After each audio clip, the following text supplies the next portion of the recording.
Hi friends, welcome to Satya Lifestyle channel. இன்னைக்கு நம்ம பார்க்க போற ரெசிபி வந்து ஒரு ஸ்வீட் ரெசிபி தான் பார்க்க போறோம். பச்சை பயிர்ல பாயாசம் தான் பார்க்க போறோம். அதுக்கு வந்து என்னென்ன இன்கிரிடியன்ட்ஸ்ன்றதை நான் சொல்லிடுறேன். பச்சை வாசனைக்காக இதில் நான் ஏலக்காய் தூளும் ஜாதிக்காய் தூளும் கலந்து எடுத்து வச்சிருக்கேன். இது வந்து கருப்பட்டி பாகு காய்ச்சி எடுத்து வச்சிருக்கேன். நம்ம சக்கரை கூட நாட்டு சக்கரை கூட போட்டுக்கலாம். நான் இதில் கருப்பட்டி யூஸ் பண்ணுறேன். பச்சை பயிறு நான் வந்து ஒரு 150 கிராம்கிட்ட எடுத்து வச்சுருக்கேன். தேங்காய் பால் எடுத்து வச்சுருக்கேன். ஃபஸ்ட்டு எடுக்கிற பால் தான் இது, தண்ணியாக உள்ளது இல்லாமல் முதல் பால் தான் எடுத்து வச்சுருக்கேன். கேஷ்யூ நட் எடுத்து வச்சுருக்கேன்.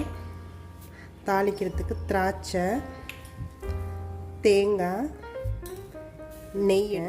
ஃபஸ்ட்டு வந்து நம்ம இந்த பச்சை பயிரை லைட்டாக வறுத்துட்டு இதை வந்து நம்ம ப்ரெஷர் குக் பண்ணி எடுத்துக்கலாம்.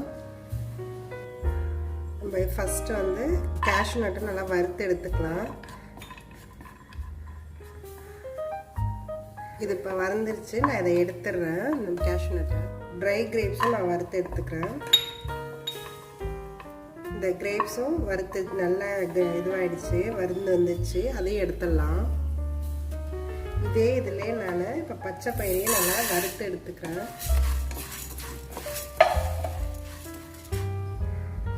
இது நல்லா கொஞ்சம் வாசம் வர வரைக்கும் நம்ம வறுத்து எடுக்கணும். இது நல்லா வறுக்கும் போதே ஒரு ஸ்மெல் நல்லா மாறி நல்லா வரும். லைட்டாக அது கொஞ்சம் ப்ரௌனாகவும் ஆகும். அதோட நம்ம நிறுத்திக்கலாம். இது நல்லா நம்மளுக்கு கலர் நல்லா டர்ன் ஆகி ப்ரௌன் கலர் வந்துடுச்சு. இது போதும். இதோட நிறுத்திட்டு நம்ம இதை ப்ரெஷர் குக் பண்ணிக்கலாம். இப்போ நான் ப்ரெஷர் குக் பண்ணுறதுக்கு தண்ணி வச்சு நல்லா ஹீட் ஆகிடுச்சு. இதில் வந்து இந்த பச்சை பயிரை நான் இதில் போட்டு வேக வச்சுக்கிறேன். நான் நல்லா ஒரு 5லேருந்து 6 விசில் கொடுக்க போகிறேன்.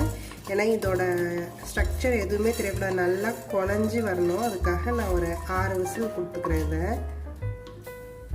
இது நல்லா வெந்து ஒரு 6 விசில் கழித்து பார்க்கலாம். இது நல்லா குழஞ்சி பார்த்தீங்கன்னா நல்லா ப்ரெஷர் குக் ஆகிடுச்சு. நான் நல்லா ஒரு 5 விசில் கொடுத்து எடுத்துட்டேன். பார்த்தீங்கன்னாலே தெரியும். நான் ஆனாலும் கொஞ்சம் மத்து வச்சு இதை நல்லா மேஷ் பண்ணிக்கிறேன். அப்போ தான் அது நல்லா குழஞ்சி வரும்.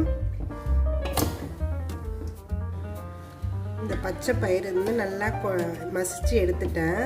இது வந்து இப்போ கொதிக்குது. இதில் நான் வந்து ஸ்வீட்டுக்கு எவ்வளோ இது கருப்பட்டி பாகு தேவையோ அதை சேர்த்துக்கிறேன்.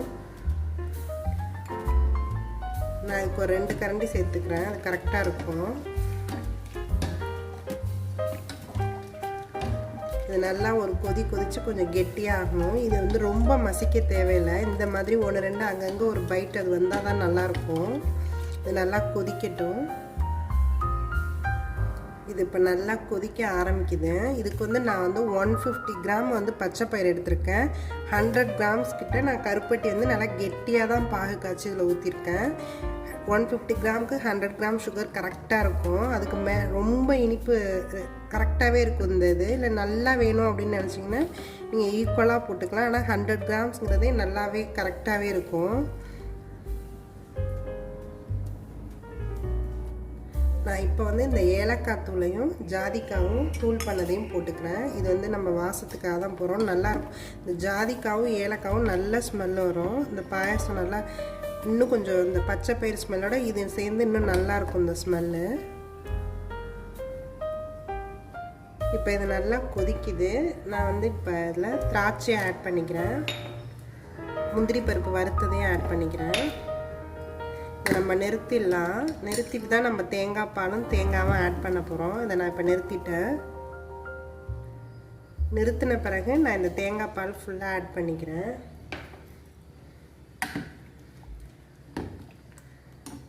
இந்த துருவின தேங்காவையும் நான் இதில் ஆட் பண்ணிக்கிறேன்.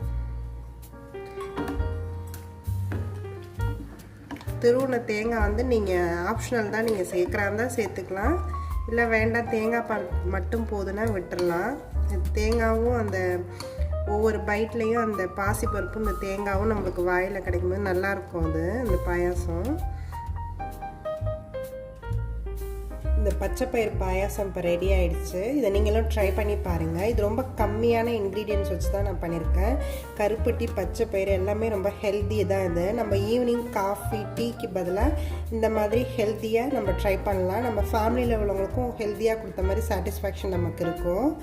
என்னோடய வீடியோஸ் எல்லாத்தையும் பாருங்கள். உங்களுக்கு பிடிச்சிருந்தா எங்கள் சேனலை சப்ஸ்கிரைப் பண்ணுங்கள். தேங்க்யூ ஃபார் வாட்சிங். இது வரைக்கும் எனக்கு சப்போர்ட் பண்ண எல்லாருக்கும் தேங்க்ஸ். இனியும் இதே மாதிரி தொடர்ந்து உங்களோட சப்போர்ட் எனக்கு கிடைக்கணும். தேங்க்யூ ஃபார் வாட்சிங்.